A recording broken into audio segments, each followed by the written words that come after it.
السلام علیکم ورحمۃ اللہ وبرکاتہ۔ امید کرتا ہوں کہ تمام دوست، تمام ناظرین، تمام ہمارے دیکھنے والے اللہ تبارک و تعالیٰ کے فضل سے خیر و عافیت کے ساتھ ہوں گے۔ آج کا ہمارا وظیفہ نماز کے متعلق ہے، صبح کی نماز کے متعلق۔ کریمہ علیہ الصلوۃ والسلام کی حدیث مبارکہ ہے کہ جو بھی بندہ نماز کے بعد یہ وظیفہ کرے گا، اللہ تبارک و تعالیٰ اس کے تمام گناہ معاف فرما دے گا، چاہے وہ اس کے گناہ سمندر کی جھاگ کے برابر کیوں نہ ہوں۔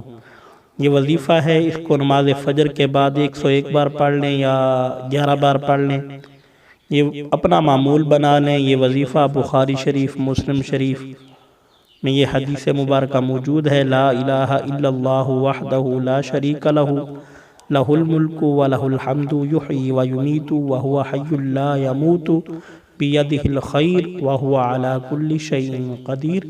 یہ وظیفہ ہے، جو لوگ بھی اس وظیفے کو کرنا چاہیں نماز فجر کے بعد یہ وظیفہ کیا کریں۔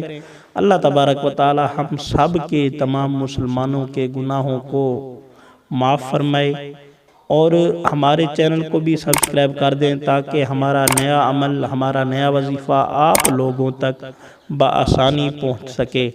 السلام علیکم ورحمۃ اللہ وبرکاتہ۔